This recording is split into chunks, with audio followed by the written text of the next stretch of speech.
मनोज जरांगेंच्या मुंबईतल्या आझाद मैदानावरच्या आंदोलनाला 6 महिने लोटले। मात्र हैदराबाद गॅझेटियरनुसार 6 महिन्यात मराठवाड्यात फक्त 310 कुणबी प्रमाणपत्रांचंच वाटप झालंय।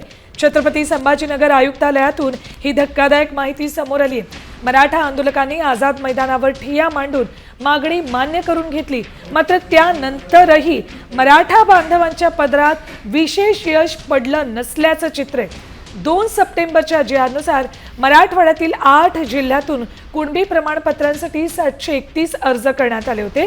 त्यापैकी केवळ 310 कुणबी प्रमाणपत्रांचंच वाटप करण्यात आलंय। कोणत्या जिल्ह्यात किती कुणबी प्रमाणपत्रांचं वाटप केलंय बघा। छत्रपती संभाजीनगरमध्ये एकूण अर्ज आले 23, 11 अर्ज नाकारलेत, 12 अर्जांची चौकशी सुरू आहे। एकही प्रमाणपत्र मंजूर झालेलं नाही। जालना जिल्ह्यात 125 अर्ज आले, त्यातले 3 नाकारलेत, 87 अर्जांची चौकशी सुरू आहे आणि 35 जणांना कुणबी प्रमाणपत्र मंजूर झाले। परभणी जिल्ह्यात त्यापेक्षा जास्त 453 अर्ज आलेत, 7 अर्ज नाकारलेत आणि 286 अर्जांची चौकशी सुरू आहे, तर 160 अर्ज मंजूर झालेत। हिंगोलीमध्ये 5 अर्ज आले आणि 2 अर्जांची चौकशी सुरू आहे, तर 3 अर्ज प्रमाणपत्रांना मंजुरी मिळाली।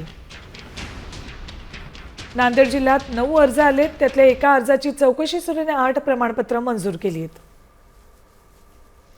मराठवाड्यात 6 महिन्यात काय घडले बघा। बीडमध्ये एकूण 91 अर्ज आले, त्यातले सगळे म्हणजे 91 अर्जांना मंजुरी मिळाली।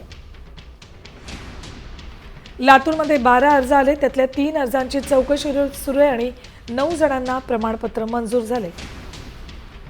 धाराशिव जिल्ह्यात 13 अर्ज आले, त्यातले 1 अर्ज नाकारलाय, 8 अर्जांची चौकशी सुरू आहे आणि 4 अर्जांना मंजुरी मिळाली। तर मनोज जरांगे पाटलांनी या संदर्भात काय प्रतिक्रिया दिली बघा।